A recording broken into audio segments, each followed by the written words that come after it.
Hello, y'all. Welcome to Clearly Focused. I'm excited for today's episode because this is something I get asked a lot about, not just from followers and fellow photographers, but even from friends and people who just are genuinely curious on how this works. And we're going to talk about social media. I feel like we talk about it a lot here on the podcast, and probably lots of other podcasts have tons of episodes about social media, and this one I think is going to be a little bit different than most. I am going to be spilling my biggest secret when it comes to Instagram specifically, but social media in general. And stay tuned because I don't think you're ready for it. It's not what you think it is. I promise it's not what you think it is. So before we dive in, we have our 30 seconds of silence. And today I want you to focus on kind of all those rules that you put on yourself regarding social media specifically, and how limiting they feel, and how weighed down you might feel, and how stressed out you might feel by it. And I want you to just get prepared to flip the script in your head, to maybe change the narrative that you've been telling yourself this whole time, and just get in a different mindset than you normally have with social media. Maybe one not from a place of fear or anxiety or stress, but one for excitement and a challenge and just something fresh and new and different. So after that 30 seconds, I will meet you on the other side and we'll dig into it.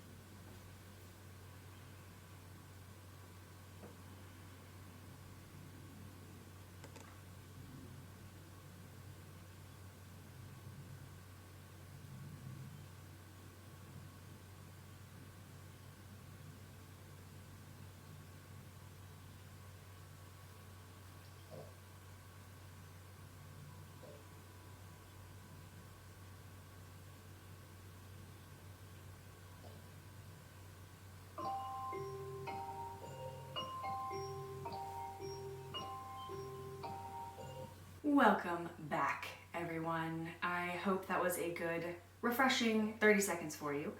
As we all know, social media can be a freaking beast, right? It can be really intimidating, and it's like everyone says you need to be using social media in order to run your business properly and just succeed and be successful in your business. Social media is the key, right? It can be really like a game changer if you're using it right, but it can also be a doozy if you don't know what you're doing, right? There's just so much back and forth on strategies and opinions, and let's not even talk about the algorithm, okay? Because just when we have it figured out, it changes again. It's like, oh, I was just getting used to this. Come on, Instagram, this is annoying. But we all know, I think most of us all know, the power that these apps have for our business. So not just TikTok and Instagram, but even Pinterest, all of those different kinds of social media. And I want you to notice that I said that they have power for our business, not power over our business, because I don't think that social media is the make or break it point, right? It is a great tool to be using, but I don't want to give social media that much power over our business, because we should be able to run it successfully if all social media platform went down. I don't know if you guys it's the beginning of March. We had the first couple days of March, Instagram went down for an hour, and I was like, what do I do with my life? And then there was a whole day we had no access to social media a couple of years ago, and everyone was freaking out. But that's the reality. What if that happens for good? What if Instagram just shuts down permanently, right? We don't want to put all of our eggs in one basket and be marketing only on social media or only on Instagram or TikTok. We want to have things like email lists, Pinterest, a good website with SEO, that kind of stuff as well. But specifically today, we're going to try to narrow it down and talk about social media, mostly Instagram, but just because I think it's the best marketing tool that we have. And you want to know why? Because it's free. We love free, okay? How many other forms of marketing can you think of that are free? You know, if you advertise in a newspaper or on a billboard, or all kinds of things require print costs, or obviously ad space costs. And you can pay for ads and boost posts and that kind of stuff on Facebook and Instagram, but it's not necessary. The basics of it is free, and that is impressive. And we want to be making sure we're utilizing that free tool as much as we can to help our business grow. now that we have so much variation within social media, we can share all kinds of things to our audience and market in a business that's like in so many different formats too. And it's definitely, like I said, a tool that we should all be using, not the only one, just to reiterate it, but it is a really big tool. And if you're not showing up in the right way, then you're not really using these apps to the fullest. So today we are going to change that. Let's just take Instagram, for example. Like I said, this can apply to pretty much any social media, but really focusing on Instagram because it is the biggest app that I think most people and consumers use. I think TikTok is a close second, but they're probably used very differently. Personally, I love to consume content on TikTok, but I love to like produce content on Instagram. So if I'm just like, hey, I got some time, I'm gonna scroll, or like, hey, I want some inspiration, or I wanna laugh, or I want to see what's trending, I'm going to go on TikTok because that's just the best way for me to consume my, social media. But if I'm trying to market my business or connect with clients or connect with fellow photographers, Instagram is where I go and I produce most of my stuff on there. So again, we're just taking Instagram for example. It is a huge app. I mean, not really huge because it's just like a tiny little square on your screen on your phone. But I bet you if you go to your settings on your phone, not just the storage, but the screen time and the data usage is probably one of the biggest apps on your phone. That and TikTok. That's pretty much, think about it, like that's where we come for all things. There's so much on this app for us to consume. We can create a community, we can showcase our work, we can sell our products, we can advertise for mini sessions, and so much more all in one place. It's just absolutely mind-blowing.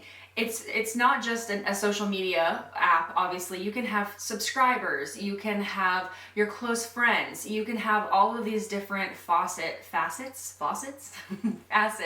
for you to advertise your business, obviously, but also connect with your community. So a lot of us are out here thinking a lot of the times that Instagram is just out to get us, right? The algorithm hates us, they're hiding our posts. And listen, I totally get it because how many times, it's confusing as crap. How many times have you posted something and it pops off and you're like, wow, I was not expecting that. And then the next piece of content you put like an hour into making and it gets like 1,000 views.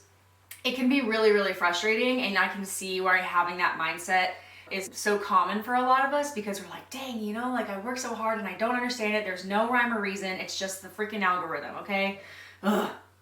If you keep that mindset that Instagram is against you, then I think you're letting that hinder you from actually learning it and utilizing it to its fullest. You are kind of taking the easy way out, or you're giving up because you're just like, whatever, I'm done, I don't care.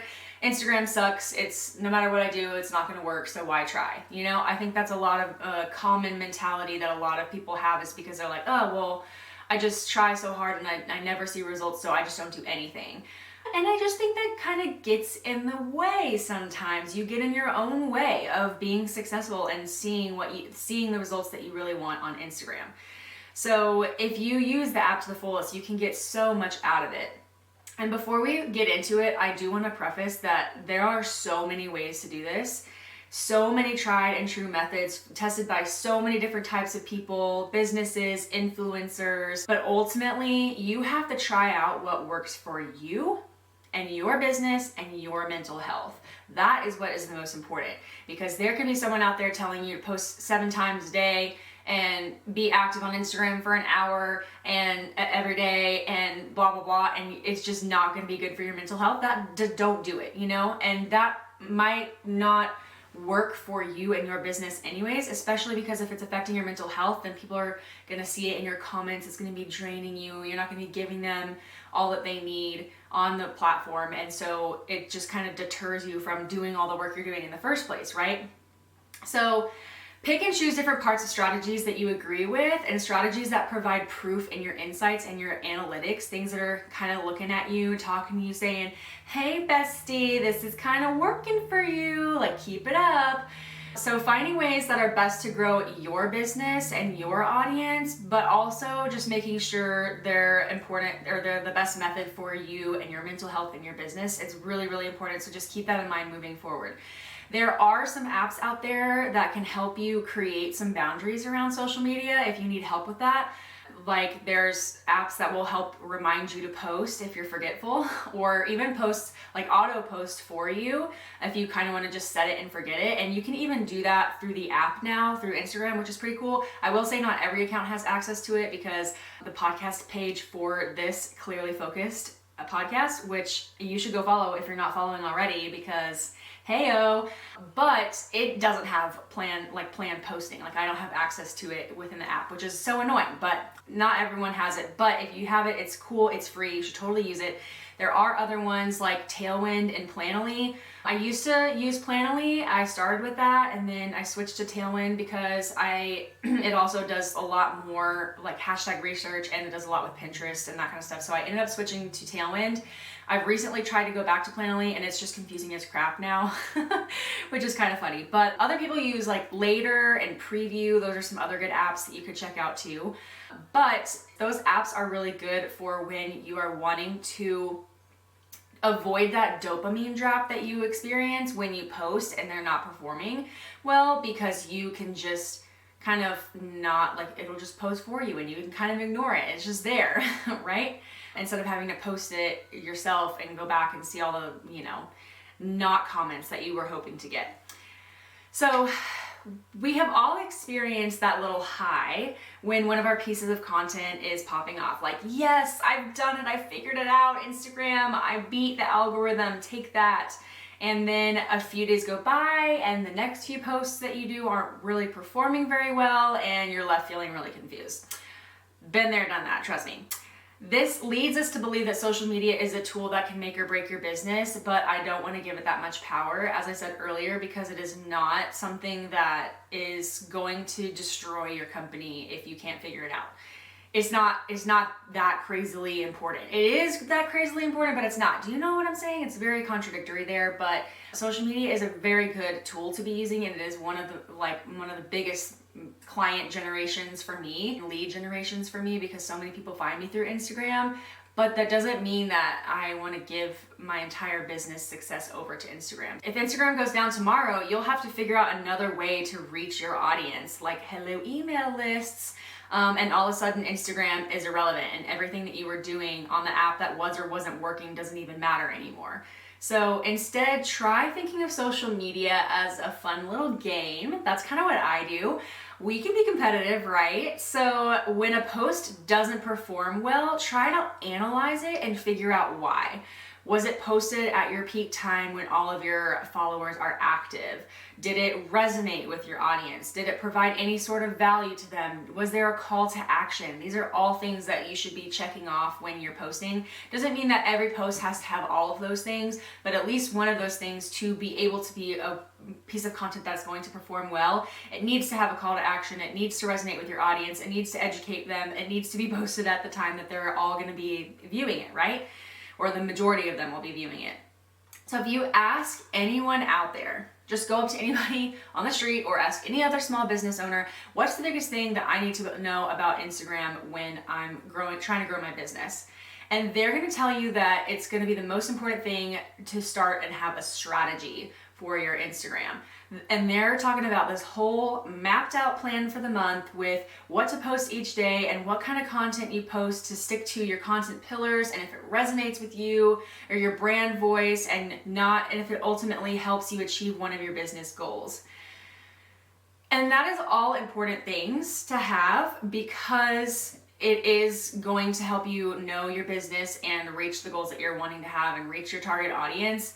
But I don't think it's the most important, and we'll get into that later. So basically, as I said earlier, posting to your content pillars is it's a key thing that a lot of people, especially social media managers, will talk about. And a content pillar is basically a key theme or topic that you want to focus on in your business, and you become known to your audience in social media, something that will keep them coming back to you over and over again, something that they can rely on, like If they see you, if they go to your page, they're going to see that specific thing that is just your content, right? So think about Elise Myers on TikTok. I'm sure a lot of us know who that is. So she has these long form videos that always kind of, she asks, it starts out by her asking a question and she's like, great question, I would love to tell you. And then she goes into this whole spiel, like this long story, and she has these crazy illustrations and emojis that will be going across the screen the whole time. And that's just her, you know, telling the story. And then at the very end, she usually does like a little green screen, like dive out of the way to show the image behind her. That's kind of like proof of her story that it was true. And she also talks a lot about her ADHD and her depression. And recently she's been talking a lot about crocheting, which helps her with her both, I guess, ADHD and depression. So you can see how those things would be kind of her content pillar. Like obviously she talks about mental health with her ADHD and depression. She has these pieces, these types of content that she can either like just provide some humor or like some insight to her past with those really long form illustrated videos. And it's basically working for her because she sticks to the same types of marketing that she can tell her audience is resonating with. If I posted one of those videos, which I did, and you would see that video, it took forever, by the way, to edit this whole thing. And I don't know how she does it. She has to pay someone to do that because it literally takes hours to get all of the graphics and everything. But when I post that, I was hoping that people would be like, oh, that's an Elise Myers type of content. Like this is an Elise Myers style reel, right? And so it's just cool that you can create these types of contents that other people will recognize, whether you're doing them or somebody else is doing them. You're just like almost like trend setting in a way. But your content pillar should always be consistent with your brand's voice, values, tone of voice, positioning, and just general aesthetic, like your look and feel on social media. The most popular ones that people use as their content pillars are education, entertain, and inspire. So, or educate. The most popular ones that people use on their social media as their content pillars is educate, entertain, and inspire. And those are like the 3 goals that people are usually wanting to do with their audience. Does that mean that you have to set those as your content pillars? No, absolutely not. You can do whatever you want to do, honey. It's your business. So to figure out what kind of content pillars are best for you, I want you to think about your brand and how you want to be perceived on social media, or what you want your audience to come to depend on you for. One of those could be connection, which is one of mine, and I break it down into smaller subcategories that I use when I'm brainstorming what kind of content to post for stories and reels and carousels, all that kind of stuff. Connection, I basically want to provide connection between the viewer and the image. I want to provide connection between me and my clients, like not just the clients that I'm posting the photo of, but my other clients that are seeing that photo, or potential clients that are seeing that photo. I want to provide connection on how my business can serve their needs. I want to give them connection to me as a human being and not just a photographer or a small business owner, like who is Kaylee.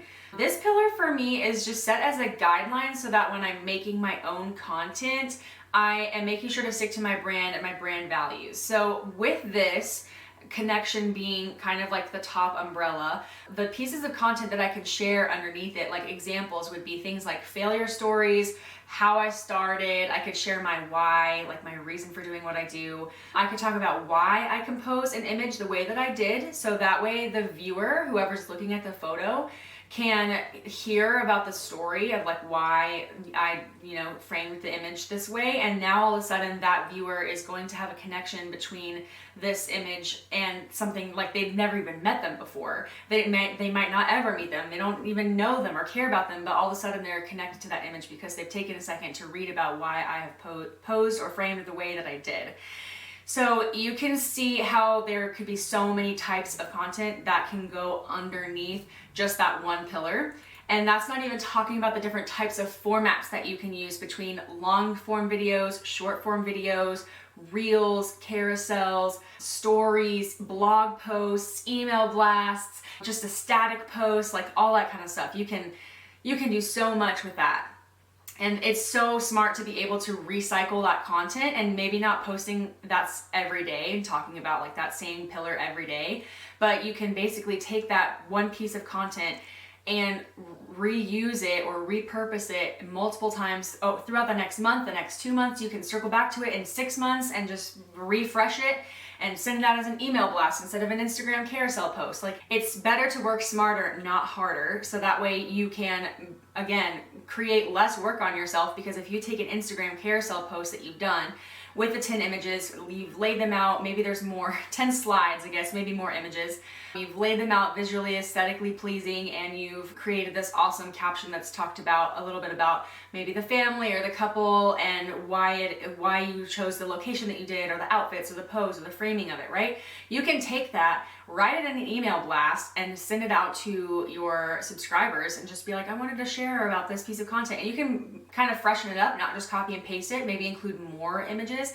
You could pretty much do that again for a blog post. You could take all those images and maybe educate the clients on, like, this is how to achieve this kind of image, you know, whether you're educating photographers or other clients about maybe we want to have more of a lifestyle session versus like a posed session, and you can tell them how to do it.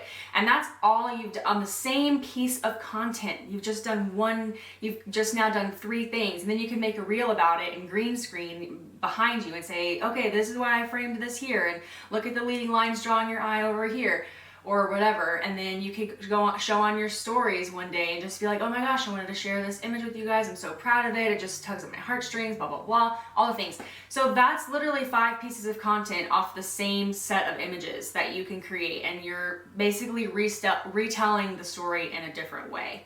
Some other ideas for content pillars besides educate, entertain, inspire, and, like I said, connection, are things like social proof, which is where you share testimonials and client reviews.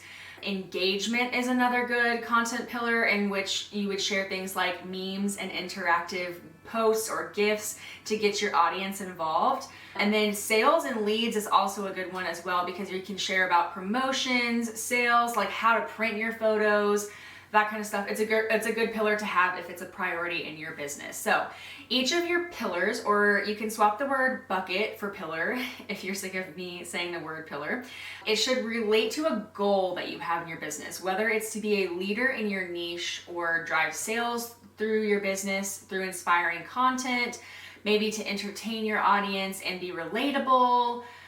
This will just continue to create cohesiveness across your brand, because your vision is clear, not just to you, but also to your audience. They can go to your page and know exactly what it is that you do and how you achieve that. So if you kind of think about it as a 3-tiered system, you would set it up as like a goal for your business at the very top. And so that could be, again, being a leader in your niche, right? Okay. And then underneath that, you would set your pillar to help you reach that goal. So you could say, educate. Well, I want to be a leader in my niche because I want to educate my fellow photographers on, you know, the ins and outs of the industry and gear and all that kind of stuff. And so then underneath that is where you would have your types of content that you would post that would help you hit that education pillar. That would then therefore help you hit that being a leader in your niche. So it's kind of a 3-tiered system, if that makes any sense. And it helps to have a certain amount of pillars. I've heard of people having up to 7 pillars, which I think is just a lot. I've even heard of up to 10. But I would say that, especially if you're just starting out and this is a new concept to you, just do 3. Just do 3 pillars, and it's just best to keep it as less complicated as you can, because in all honesty, you can more than likely tie your pieces of content to at least one of your 3 pillars. So you're like, okay, Kaylee, I know content pillars now. Maybe I've heard about it before. Maybe this is new, but I'm starting to grasp it. So, but like, how does this help me?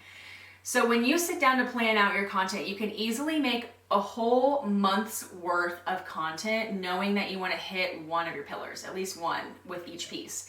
So by doing this, you're going to be able to create a cohesive Instagram presence that resonates with your audience and supports your brand, which is even better than, I mean, obviously you want to resonate with your audience too, but you know, supporting your brand is huge too, because it's just going to keep with that brand identity, that brand voice.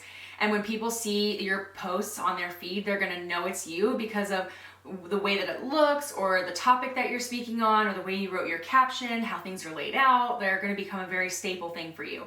And so when you focus on your Instagram pillars, you are creating content that speaks directly to your target audience, and it's most likely to spark something in their interests and their needs. That's how you're going to connect with them, because you're creating a content pillar around what they maybe want or need in their life.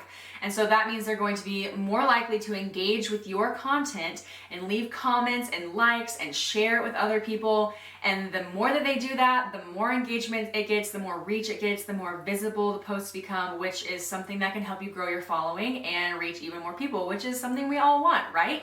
So the goal is always to try to create a piece of content that is going to resonate with your audience, that is going to get them to want to hit that share button and bring it out to the world, okay? The best part is, once you define your pillars, you can basically map out your entire month and use that each month as a guideline of your social media strategy. You can basically say like, okay, Monday, Wednesday, Friday, I'm going to post a carousel. And those 3 carousels will be mixed up between hitting your pillars. You don't want to post like 3 educational carousels in a row, you know? So Monday would be education, Wednesday could be inspire, Friday could be entertain, if those are your 3 pillars. Whatever they are, you can sub them out, right? And then you can say Tuesday, Thursday, Saturday, I'm going to post reels. And these are also going to be mixed up between hitting your content pillars as well. So maybe you would do making sure you're kind of interlacing it here with your carousels. It's very easy when you can have it all mapped out visually. But these can be a mix of things between showing your work, sharing reviews, talking about a promotion that you're running, whatever, as long as it is hitting one of your pillars. And see how much easier it feels already to have, and like less overwhelming it feels already to have a little bit of a game plan for social media. It's very refreshing. And then you can basically, like I said, use that map for every month. And maybe you want to focus on one thing each month. Like if you are an educator who sells products, maybe that month you talk about one of the products, and you, maybe not every day of the week, but once a week you have a carousel, and the next week you have a reel, and then the next week you have a static post, and the next week you know what I mean? Like you can kind of mix it up to highlight one of your products that you're trying to sell.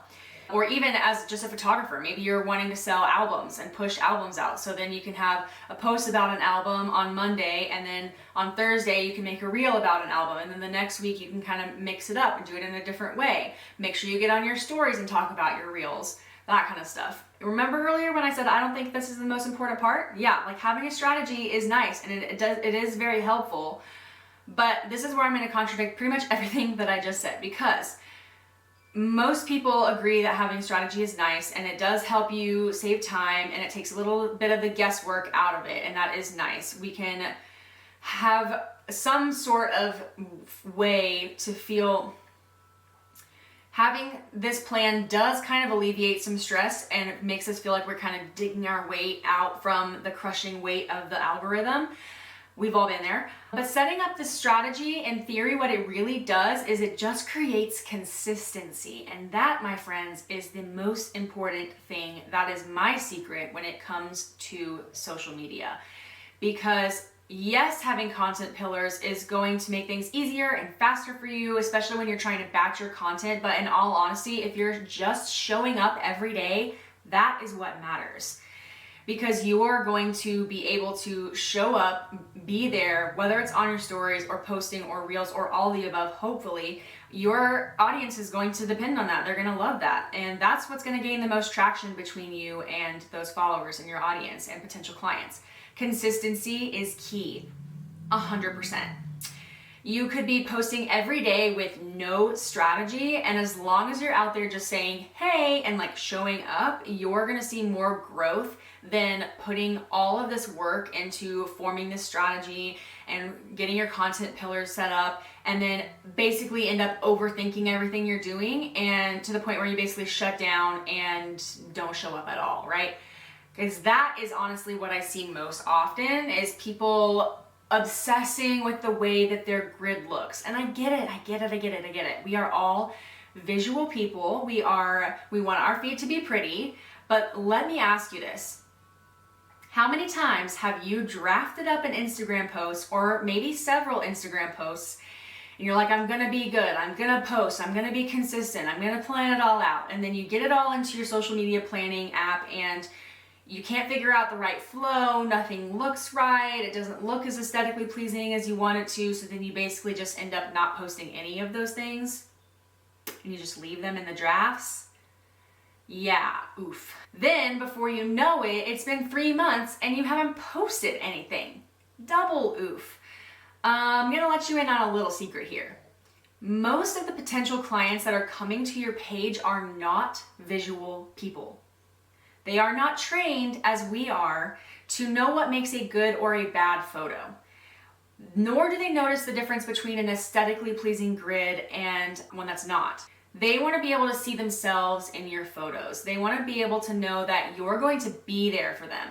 They want to know that you're capable of taking all of the photos on their wedding day. But if you haven't posted for 3 months, that's giving very inconsistent, unreliable vibes. They're going to be like, is this girl even like working anymore? Is she still photographing people? Like, is she so overwhelmed and behind that she doesn't have time to post on social media, and then my gallery's gonna be late because she's so stressed out and behind and can't even take 2 seconds to post something on Instagram? It's very inconsistent, and you're not providing that stable environment that you want your clients to come to know and depend on you for. People come to your Instagram page or your TikTok profile because they want to know more about you. Yes, they want to see your work too, so it is important to be sharing that work and showing up and, you know, again, just like putting yourself out there. But they also want to see your personality. They want to know that if they hire you to take pictures, that you get along. Do you have the same sense of humor? Does your style fit theirs? Do you guys have any common interests? Like maybe if you go on your stories and you share about home decor, you're remodeling a room, you're refreshing your space and buying pillows and artwork, and you share about that on your page, and someone else, maybe they're an interior designer, and they'd be like, oh, I want to book this girl because like I really like her, like I love that she's showing up on and talking about her interior design that she's doing with her house, or like we could get along that way and we can chat about that while we're doing photos, right? So they want to know what they're gonna get when they book you. And that is, my friends, why after all, it is called social media, because it's meant to be social. You should show up, you should talk to people, you should share about yourself and share about your life. And just being consistent on your page is going to change things drastically for you in a good way, I promise. You are 5 times more likely to increase bookings and sales. Okay, 5 times, I'm not sure about the exact number, don't quote me on that, but I'm just like, you will be so much more likely to be able to increase bookings and sales when you are consistent on your pages and your stories, because people are more than likely going to buy from you if they know you and they know who you are and they know what your brand is, rather than not posting for a couple weeks and then all of a sudden showing up and you're trying to get them to buy from you. Imagine how you would feel in that situation. You'd probably much rather stay up to date on every day on a person in their life, and then when they announce that they're hosting a styled shoot or they're doing minis or they're running a sale on their products, you're gonna run and buy that, versus someone who you haven't really seen in like a month, and then all of a sudden they're like, hey, I have a course that's launching for $9,000, here, buy it. It just kind of gives you the ick, right? You're like, I haven't heard from you in forever, and like now you're showing up and you're asking me to buy something from you? No, thank you. So I believe your website is the place that you should be a little bit more particular about what images you show off. That is your portfolio, so you should show off your strongest images. Think quality over quantity.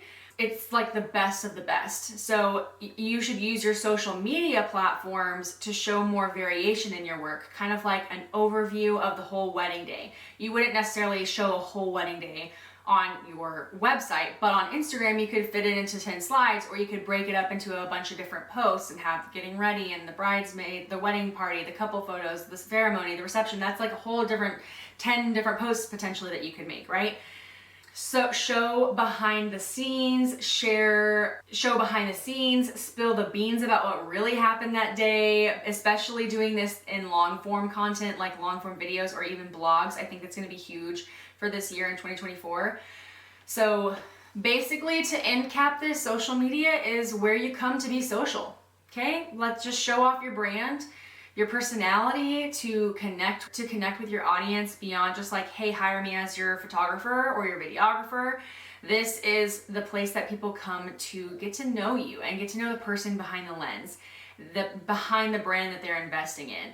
It's casual, y'all. Just show up. We're just chilling. We're just chatting. And don't overthink it. Just be who you are and show up on your page. And it's gonna feel really refreshing and to do it in that way as well. So I hope this episode helps you in some way and that you leave this feeling confident and ready to tackle Instagram. Yes, the pillars are important, and yes, having a strategy is important and it's nice, but it's not as important as being consistent, and that is the secret to Instagram. You're welcome, everybody. I'm just kidding. It is my secret to Instagram because I remember when I first started, I didn't really have that strategy. I didn't know anything about content pillars. I just was like, it's Instagram. I just post things, right? I'm just showing up. I'm showing my goofy personality in my reels and like my life, my dog, all the things that I like to do outside of work on my stories. And people were resonating with that. And that's still one of the things to this day that, especially on my TikTok, I'm a lot more like vocal about like the books that I'm reading and stuff. And I have people booking me saying that they found me on TikTok and they love the books that I'm reading, and like they are literally signing contracts with me because they know who I am and they know we have common interests. And that is just really freaking cool. So get out there, be yourself, and just be consistent. That's important. And we'll chat with you guys next week. Bye.